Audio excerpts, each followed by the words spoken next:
To take pictures, less so much to be in front of one, but okay, well, but here not, we are, not as good as. and you better like it.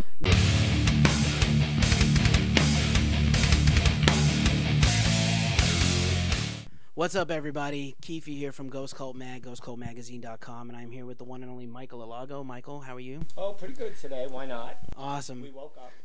We're here another day, and we're here to talk about, in my best Drew Stone impersonation, Who the Fuck Is That Guy? The documentary about Michael's career and life, which is out now everywhere, and I hope you all go to see it. And we're here to talk about Michael and the film and his career. And we're pretty pumped up about it because it is, in a lot of ways, a New York story. It's a music story. It's a story about bands, a story about a guy, a pretty terrific guy. Oh, well, So, thank you so much. thank you. I'm going to start out a little unconventionally with a quote from the film. I hope I don't spoil it for anybody, but I have to. Well, there's 90 minutes worth of quotes in there. There so are. One is not going to kill anyone, and maybe it'll entice someone to actually go see it on Netflix. It's on Netflix. Or Amazon. Or Amazon or iTunes. Yes. Right, on every possible place you could see it. I saw it on Netflix, and I'm going to quote Mike Gitter, and his quote, which is someone only Michael Alago is a person who could come out of New York in the 80s. And then to paraphrase, he talked about your kindness and your openness and your sincerity, and that's the New York before it became sanitized. And I thought that was a really good place to start, which is at the top of the film. And, it talks about your childhood and your youth. And what is the thing originally that connected you as a young man in Brooklyn to music? What was your first real musical connection in life? Well, I think I came out of the womb loving music. Even if we fast forward many, many years, only for 1 second, I never had a B plan. I knew growing up, I loved music. I would watch all those music shows on TV, whether it was Dick Clark's American Bandstand or Don Cornelius' Soul Train, and late night on Friday night there was Don Kirshner's rock concert at 11:30 p.m. And one of the first acts that I saw when I was 13 years old on TV was Alice Cooper. And coincidentally enough, my cousin's boyfriend, Manny the Greek from Astoria, took me to the last night of the $1 Billion Babies tour. And that kind of changed my life forever. Now, I don't know if that's what you just asked me or not. That is a totally great answer to what I just asked you. Alice Cooper. Also, because being young and all I ever cared about was music, the beauty of music back then, whether it was on TV or on the radio, AM radio was very popular in New York, and I loved 77 WABC. And the beauty of that was that back in the day, radio was not formatted like it is now. Never mind that everything is formatted at radio, homogenized on radio, everything sounds the same, everybody's voices are auto-tuned. Back then, there were so many things you could hear on AM radio that ranged from rock to R&B, to soft rock. There was a variety of things. So I got my taste for a wide variety of music because I listened to everything back then. Yeah. Terrific, and that's a great segue to my next question, which was, obviously as a young man, music in the home, but also you were traveling to the city from Brooklyn to see music live, to experience life as a youth in New York City. The city itself has its own kind of music and rhythm to it, and I think that New Yorkers, your story is intrinsically a New York story, I think very much as well as it's your own. Do you feel like the city itself has a part to play in your sort of well-roundedness? Well, of course, because, my dad worked in Astor Place. He worked in a building, it was in like a municipal workers building, but he worked for IBM. They had an office here at IBM in the East Village. So I would come visit him every Saturday. Somehow I knew to pick up the Village Voice.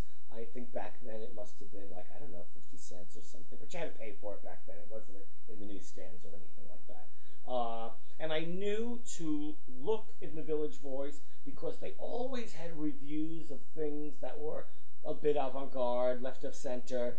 There was always a music section, and in the back there was like an X-rated section of all the porn theaters that were in Times Square. And I related to all of it. I wanted to see and hear all of it. But what happened was, looking at the Village Voice, I saw everything that was going on back then. And I thought if something sounded interesting to me, oh, The Damned and the Dead Boys, 1970, I don't know, 4. I'm making that up. I wanted to see it. I mean, there were so many things I got to see because I was curious and I had no fear. And even though New York City was filthy dirty, and I say this in the film, and the Bowery was scary to some people, as a young, I think I acquired fear later in life as an adult. But as a child, I guess I was so naive and full of bravado that I was just going to where the music was. And it wasn't in Brooklyn, except for L'Amour's, in my neighborhood, underneath Utrecht Avenue, on 62nd Street. It was in Manhattan. So I've just ventured almost all the time by myself to go to all these things. That's amazing. And awesome that your family allowed you to or let you get away with it. It's wild. I still wonder, as a 15, 16-year-old, why my mother allowed me to just go out at night. I guess, I did well at school. I think she knew for her I was a good boy. But you know what? And thank God I never got mugged or bothered or any of that stuff. I guess I just walked around with this, like I said, this bravado that I just got to where I wanted to go. And I wound up hearing all the music that also, like I said earlier, later informed my life and the wide variety of listening that I love. I have to give a shout out to Drew, one of my favorite things, director Drew Stone. He of many, many great documentary films and a few others he's working on now.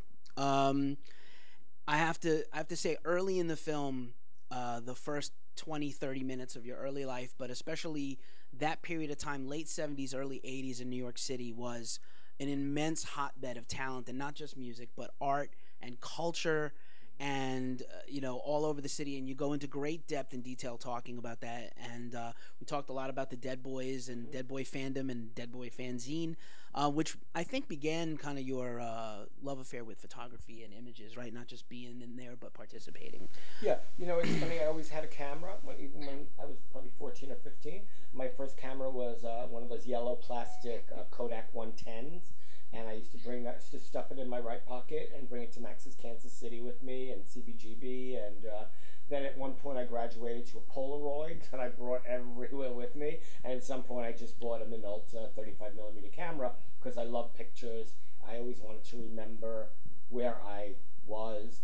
And it's just, I love documenting the time. Never mind knowing that it was going to be so special. I just wanted, I was going to take a picture with Johnny Thunders, or Cherry Vanilla, or Paul Zone from The Fast.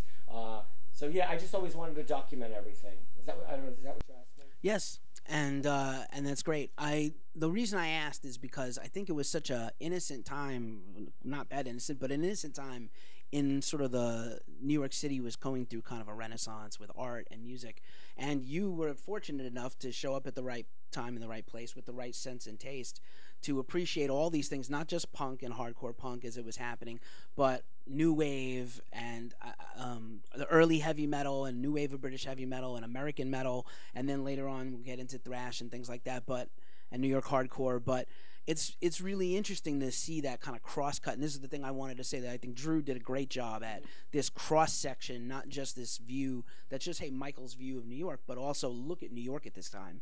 A lot of stuff was happening that would shape the country, that would shape music across generations. I think the beauty of what was happening back then is, remember, Seymour Stein was signing a lot of acts to Sire Records, and we were seeing all those acts at CBGB, whether that was the Dead Boys, Talking Heads, who else did he sign? Come on, let me think. The Ramones. Yes, the Ramones.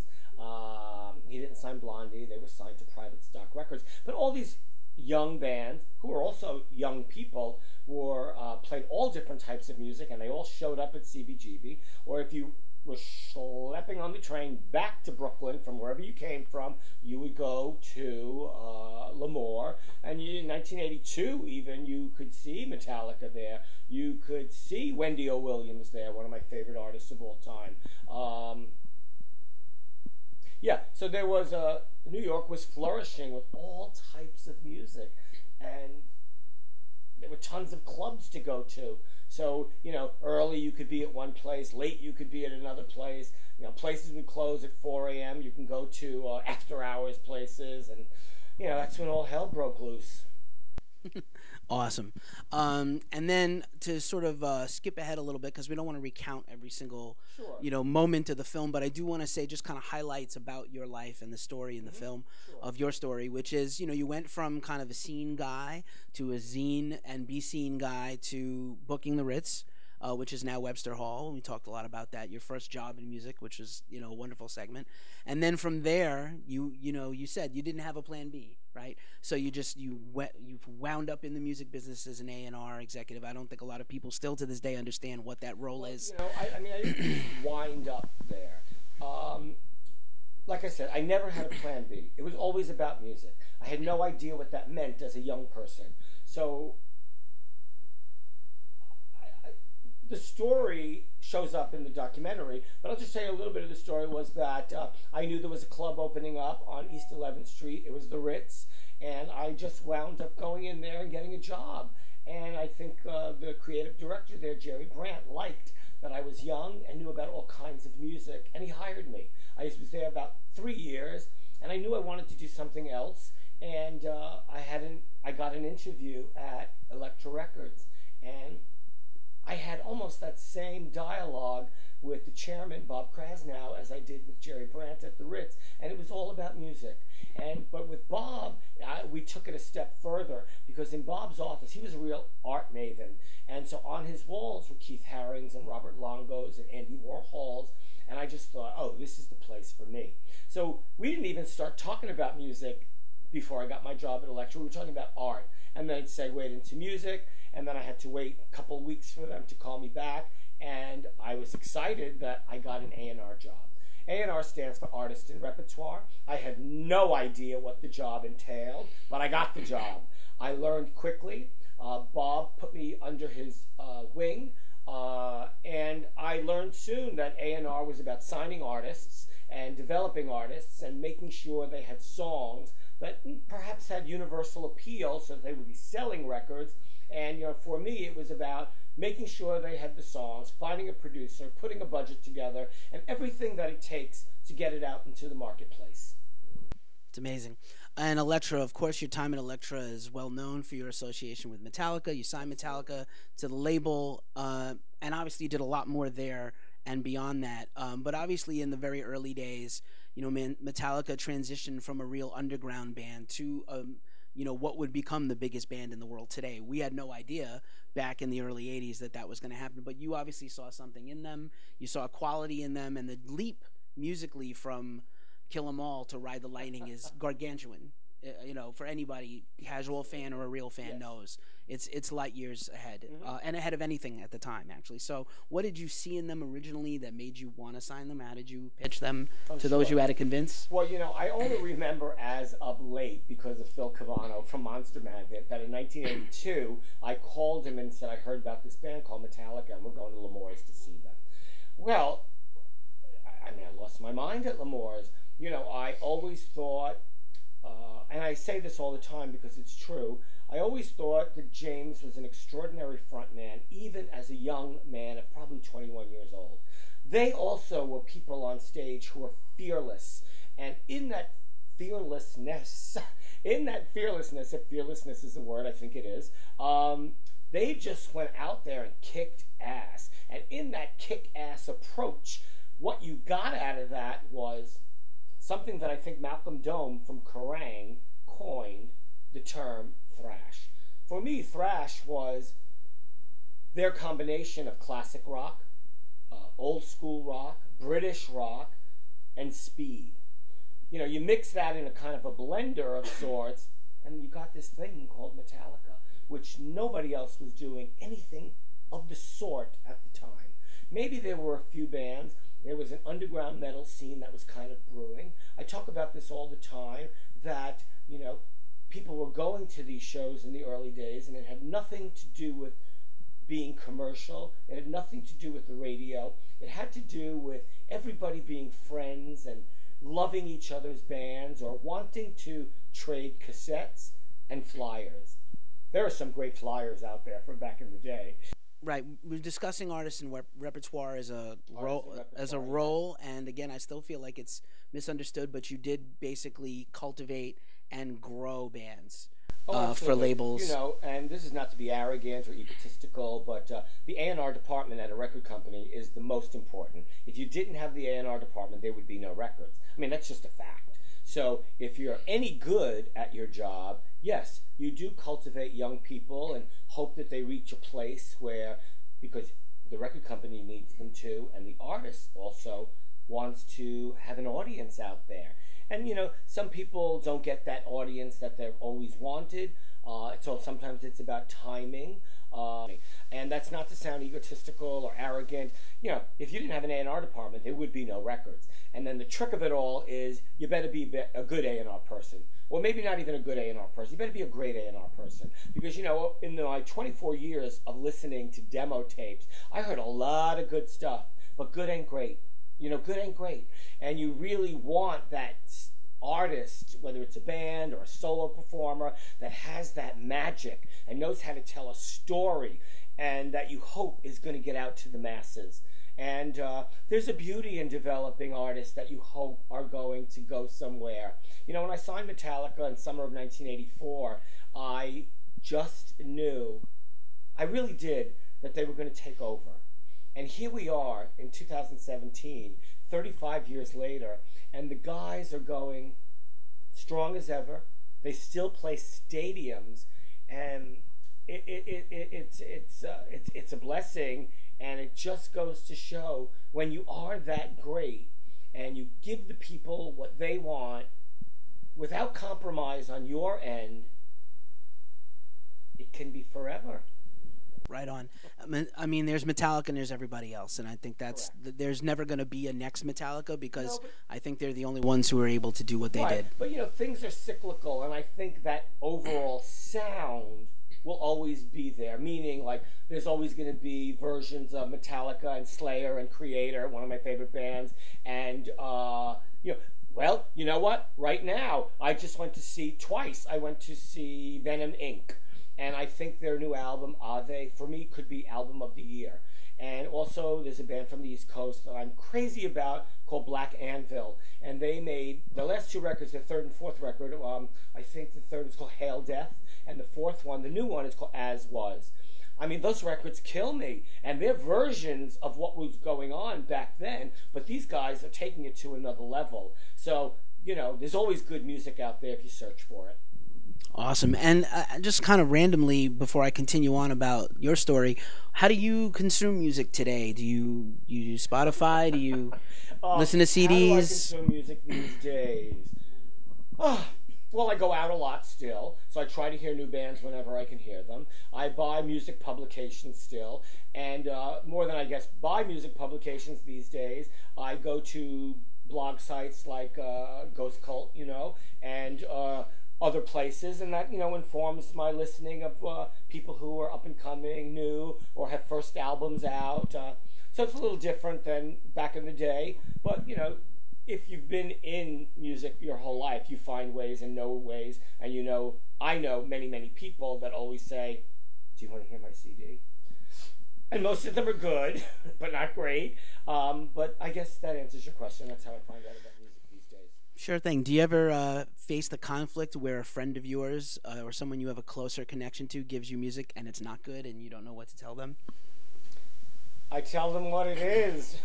But no, I'm always, you know, these are people's lives and dreams. So whether somebody is good and they may not be for me, you know, I always just tell people, you know what, this is not for me. I usually like things that are unconventional, a little to the left, and a bit noisier. But if you are dedicated to what you are doing and you are in a band, you go out there and you play no matter what. You go out there and play like it was the last performance of your life, and you have to make an impression. You go out there and you don't have any money. You have money to put a tape in a recorder and go to a garage or a park or something and make a video. And, you know, things for me never have been technical. I love when stuff just feels down to earth and organic. And, you know, if you're any good and things are down to earth and organic, the audience is going to feel that. And so, I'm always kind to people who music I've rejected. But like I said, you can't have everything in your life, and not everything is great. So other than bursting someone's balloon, I always just say to them what I just told you about making, organic videos, going out and performing live, getting mailing lists, making merch, and just being the best that you can be at that point of time in your life. Awesome. And speaking of being the best you can be and putting all those pieces in place, let's talk about White Zombie. Oh, yeah. You moved on to Geffen Records in Yes. 1990, run by David Geffen, Yes. who himself had already had a long career. And Geffen was huge at that time. For people that don't remember, G&R and a bunch of other bands, every band was great. Every record you would buy with that It's a funny label thing. was great.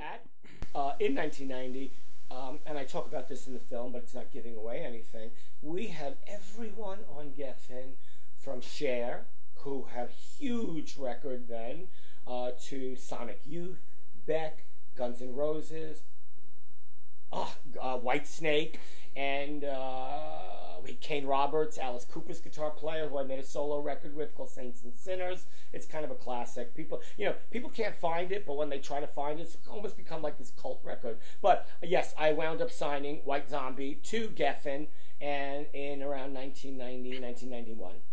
Right, and for people who don't remember, before Los Exorcisto came out, White Zombie was a very different band. They were much more in tune with Sonic Youth and the Lunatics, who I saw them here in New York with back in the day, and X, and a lot of weirdness, and really, avant-garde noise rock, and not really metal. Like they sort of transitioned into this kind of Slayer, they made Exodus that band. record that Bill Laswell produced for them called Make 'Em Die Slowly. Make 'Em Die Slowly on And Caroline then, Records. Right, and then Daniel Ray produced an EP, God of Thunder, and I'm sure there was a 7-inch or 2 that you can't even find anymore. But by the time they made all those records and I kind of got to them, they knew, and they were in the middle of making this shift, and they wanted to be big. And when I saw them at this little underground place that was like a box, Rob said to me, I'm going to make movies and we're going to be big. And you know what? I believed him, because there are certain people who are great even at an early age. After White Zombie made some of those 7 inches and a couple of records for Caroline and I don't know, some variety of other labels perhaps, they were also kind of grooming themselves, because they knew they wanted to take that music to another level. And when everybody first heard the album that was the Geffen debut, Los Exorcisto, Devil Music Volume 1, they had already took it to another level. And it was metal, but it was very different than a lot of the things that were being played out there and at the time. Definitely, it was actually really a forebearer of a lot of pop cultural music that has used sampling now, got in trouble for sampling things they didn't have permission to, and I think paid for it on the back end with lawsuits and things, I hope, but not. But, the record is phenomenal and really catapulted them. It's incredible. Such a great and deep record, not just the hits. I know a lot of people know Thunderkiss, and they know Soul Crusher, and they know Black Sunshine, but that record, top to bottom, from the first second to the last, is genius. It's so funny. I have a funny story that I guess I normally don't tell. Is we all loved Russ Meyer, and we loved Faster Pussycat Kill Kill. Sure. And there was a line that said "Get Up and Kill," and Rob wanted to use it. But it was also at a point in time when people were getting in trouble for sampling and not recognizing where the sample came from. So I got Russ Meyer's phone number, and I called him one day on the phone, and I said, I'm looking for Mr. Meyer. He said, this is him. Who are you? I'm sitting here with a double hernia, and I don't have time. I was mortified on the phone, because I love Russ Meyer, and as we all did. And I said, Mr. Meyer, my name is Michael Alago. I do A&R for Geffen, and I just signed a band called White Zombie. He said, stop right there. And I'm like, oh, no. Is he going to hang up? He said, you work for Mr. Geffen? I said, I do. He said, do you think he wants to give me $500,000 so I can finish Under the Valley of the Ultra Vixens? And I said, I don't know, but that's not why I'm calling you. He said, go ahead, young man. I said, well, I just signed this band called White Zombie, and we have there's a sample we want to use from one of your movies, and it says Get Up and Kill. He said, how much are you paying me? I said, $1,000. He said, how do I know I'm going to get it? I said, because I'm an honest person. I will send you a fax with Geffen logo. And he goes, how fast can I get the money? I said, I'll try to get it to you in about 2 or 3 days. He said, fine, send me the fax. And he hung up the phone. After that, I called him often because I loved his movies so much. And he kind of, we had a telephone friendship. And then after that, we just corresponded a lot.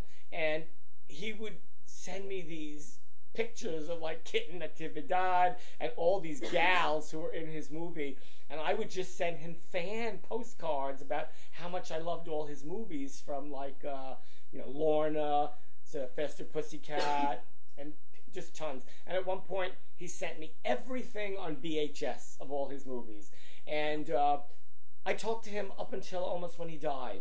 He was an extraordinary filmmaker for me. Definitely, we love those films, and Rob certainly pays tribute to those films in his music and his movies still. And you just kind of spurred something in me, which is I think we take for granted with email and text and other messaging and all these different forms of communication that the majority of your career in A&R, you work face to face and on the phone with people. You talk to people. You had to talk to people. Oh, I love people, and that was the beauty of it all.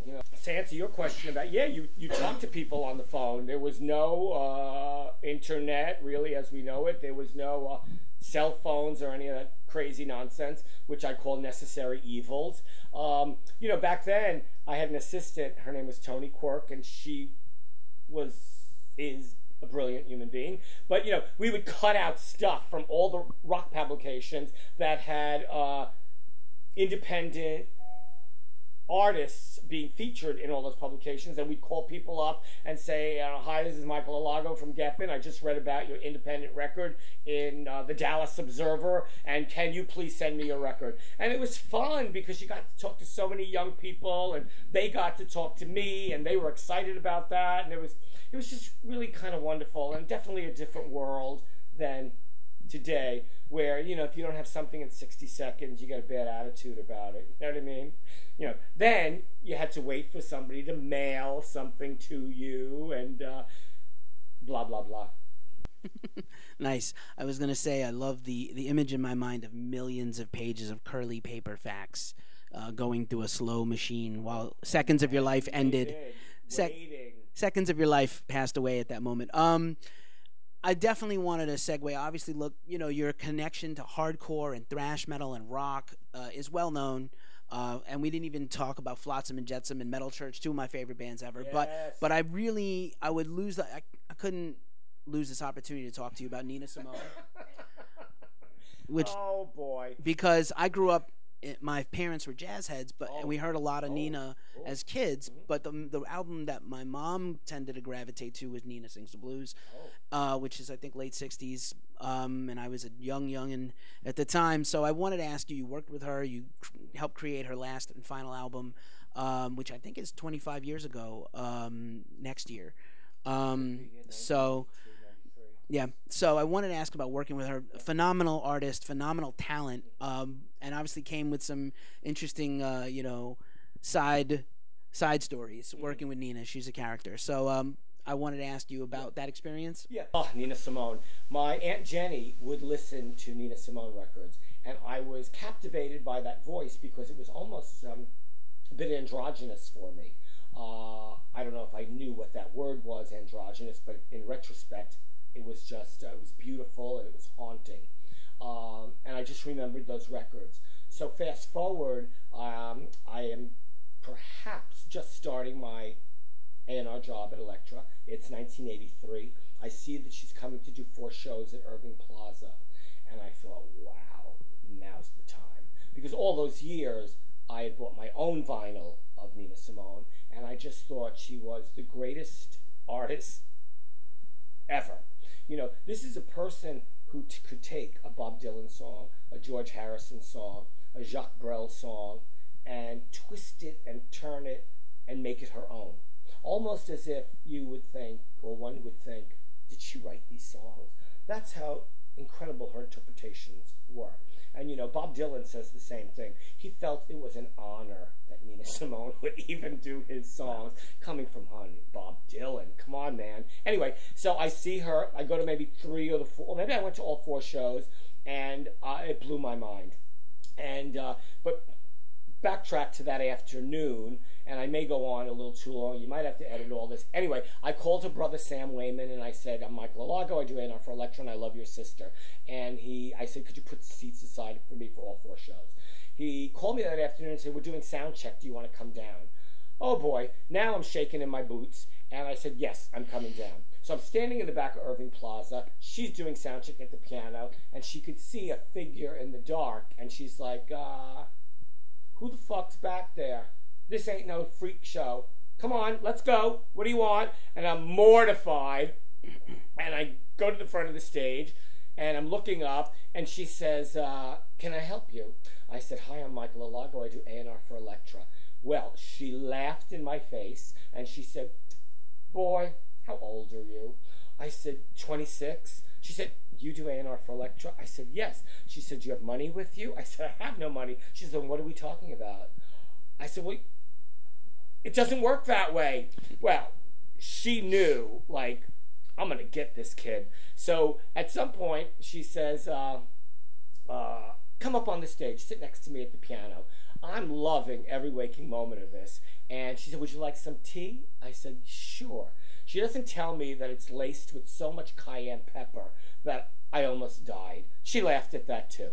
That was the beginning of the last 13 years or so, or oh gosh, 83, well, maybe 20 years of her life that we stayed in touch. Now, I wound up not signing her until 10 years later. For some reason, you know, nobody wanted to touch her. She hadn't had a record deal in a long time. She was troubled, and nobody just wanted to deal with her anymore. And I thought, well, that's not the way I want her to be remembered. And I just thought, you know what? I'm making a record with Nina Simone. Come hell or high water, I don't care who cares or not at Elektra. I was just going to do it. And Bob Krasnow, because I had wild success there, let me do it. We stayed friends all those years. I went to see her live all over the world. I remember I read on page 6 of the Post one day, Diva's house on fire. And I look, and it says Nina Simone. So I call up the home in the south of France, and I said to Juanita, the housekeeper, I said, Juanita, it's Michael Alago. And she said, oh, Mr. Alago, she doesn't want to speak to you. I said, really? Now, I don't know that she's on the other end of the phone. So I said, let me speak to Clifton, her assistant. I said, Clifton, like, what's up? He said, oh, well, she said you started the fire. I said, I'm in 75 Rock in New York. You're in the south of France, and I started the fire. She said, you faxed her too many times. And she said to tell you she's not a white man. She's an artist, and stop faxing her. I said, well, you know what? Oh, she said, because the fax machine blew up. I said, well, when you're ready to tell me what really happened, that's fine. But I want you to tell her I was faxing her so she would get the back end of her money. Oh, honey, is that you on the phone? I said, wait a minute. Have you been on the phone this whole time? She said, oh, sugar lips, you know how I love you. I said, I love you too. Have you been on the phone this whole time? She said, why would you think that? I said, whatever. Listen, when the fax machine gets fixed, I'll send you this piece of paper you have to sign, and you'll get the back end of your advance. Well, she was a happy camper after that. But that's one of many things that were like high drama with her. I fed into the whole thing. When we got together, we acted like teenagers. And at some point, she said, oh, she shooed everybody out of her room. And she said, do you think we should take a bubble bath? And I'm like, sure, why not? So I called concierge, I got bubbles, and I was not taking off all my clothes. So she strips down. I stripped down to my boxer shorts. We got into the bubble bath. We laughed, and we laughed. We laughed like we were teenagers, and that was the very last time I saw her alive, July of 1999. But not shabby to have a bubble bath with Nina Simone. Not too shabby. My idol, who I loved more than life itself. Right. Who else can tell that story but Michael Alago? No Wow. one. No one. Right. Right. True. You certainly have some times there to share, and we appreciate it. Good. One thing that is very interesting to me, and I think very timely, is we're seeing a lot of upheaval in the industry, and I think we don't see the cultivation of artists anymore. And so I think A&R and record labels used to feel, more than the pressure of sales and the bottom line. I think they used to feel a responsibility.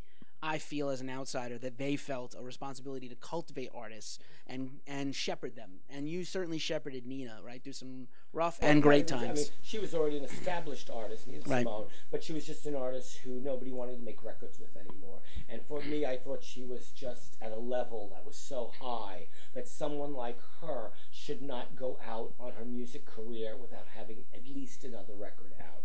But going back to developing artists, back in the day there was artist development. There's none of that anymore. Mm-hmm. Back then, you could sign an artist, and what? I'll use somebody like Metal Church as an example. I signed them. I picked up that first record for $10,000. It sold maybe in small double digits, but I knew they had something. So I called a producer in the UK named Mark Dodson, and I said, I signed this band. I'm going to send you the first album. Do you want to produce them? He did. So we wound up going from like 20,000 units to 100,000 units with that record because it was well produced. The songs were awesome. I think we had like a $5,000 video that was getting played at Headbangers Ball at like 4 in the morning. And that's how you develop things back then. Late night metal radio stations, giving bands tour support so they can go on the road for a year.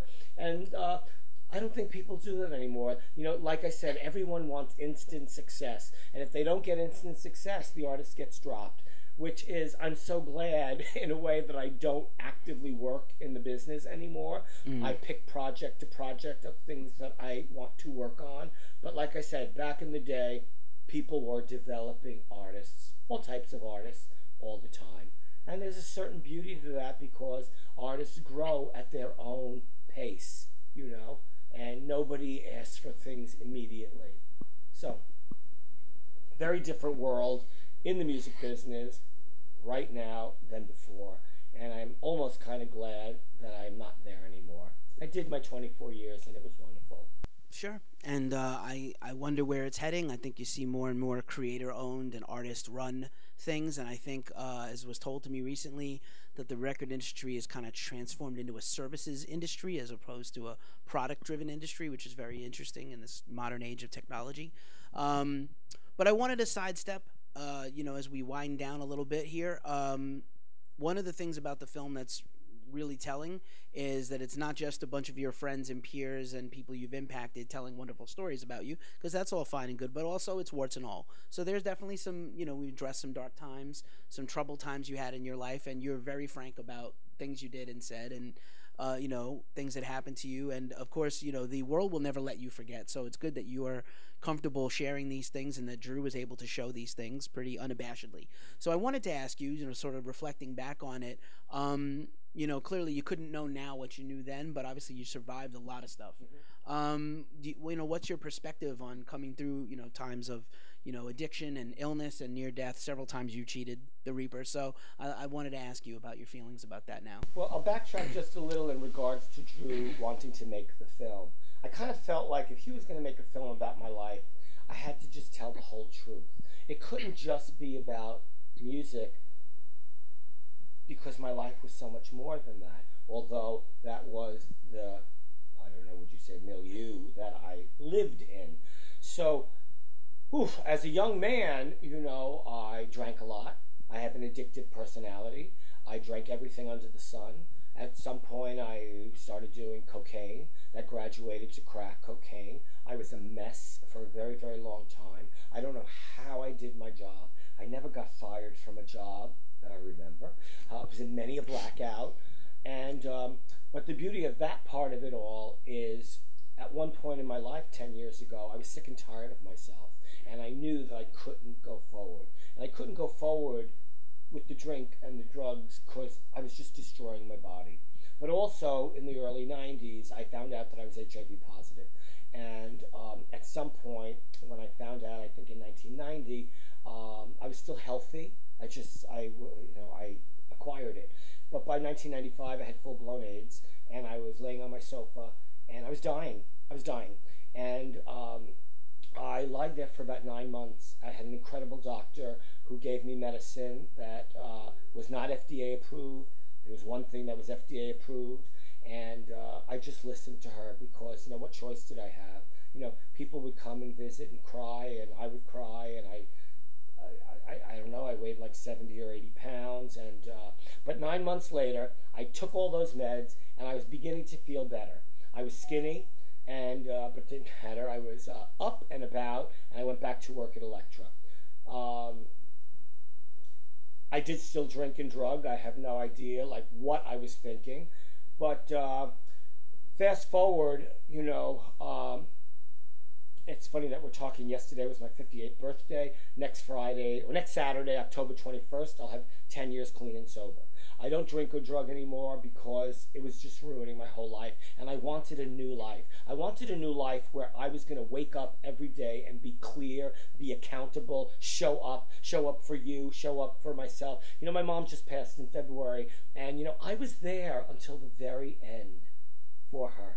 So there was no, like back in the day when no-show, one is a no-show, but you say, oh, I could have done that, I should have done that. There was none of that.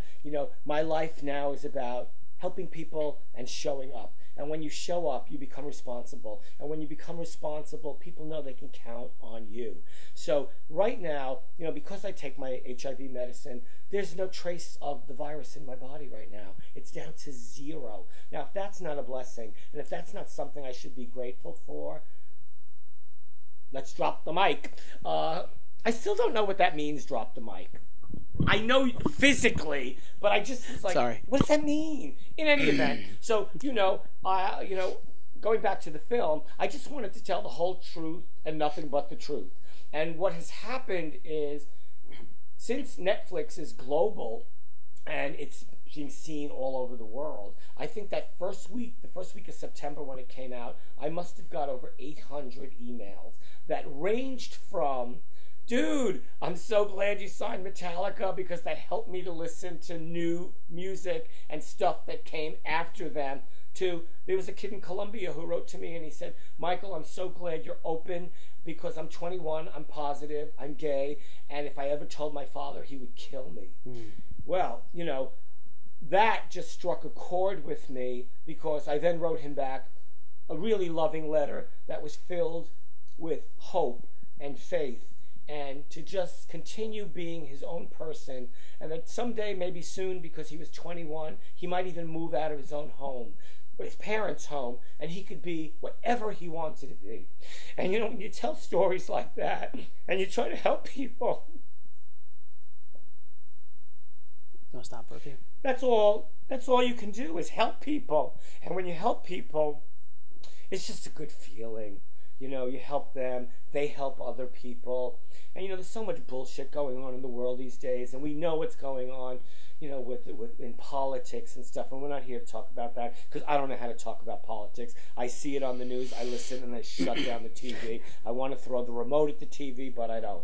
In any event, so the beauty of the film is when you tell the truth, people are going to respond to something, whether it's the music, whether it's addiction and sobriety, and knowing that there are these 3 little words that are, I need help. And when you ask for help, anything can happen in your world. So when I asked for help 10 years ago, I got the help I needed, and I paid attention, and I didn't want to go backwards. So one day, everything is one day at a time. Whether you're talking about alcoholism or just life in general, we're here one day at a time. And so the beauty of it all is everyone comes away from the documentary with something different. So that means Drew did his job beautifully, I did my job beautifully, and it's been a success. And life has been a success because through all that stuff, I lived. And here we are. So right on. It's good. Right on. I don't even really want to, I can't follow that up with anything well, that's wonderful. A good one. I can't really follow that up any better. Well, thank you so much. Michael Alago, thank you for spending some time with us and sharing your story with our my viewers. Pleasure. Yeah. And please, everybody, go out and see who the fuck is that guy. on Netflix or wherever else you watch films. Okay, but hold on. The only reason I'm interrupting you is because I'll get yelled at by Drew. Oh, let's hear it. The film is called Who the Fuck Is That Guy? The Fabulous Journey of Michael Alago, directed by our fearless leader, Drew Stone. Drew Stone is a treasure. Yes. And I said that on camera, and we'll talk to him next about this. But because we're fans of a lot of his stuff. Absolutely. But all ages. All ages is an amazing. I flipped out when I went to the Brattle Theater in Cambridge I was there and saw it. That's where I met Drew. And I kind of lost my mind. Yeah. I mean, it was so wonderful that they found all those little clips that were black and white and kids playing in fucked up loft spaces, and I just loved that whole scene. And I was a fan of the city Boston, not the album Boston, but the city. And I just, he did a beautiful job. I mean, all ages. I brag about that movie whenever I can, and here we are bragging about it. Awesome, and we're gonna send this to him too. But anyway, I'm Keefe for Ghost Cult Magazine, ghostcultmag.com. This is Michael Lago once again. Hello. It's been wonderful talking to you. Thank you. Thank you so much. Thanks everybody. Peace. See ya. Peace, love, metal, whatever.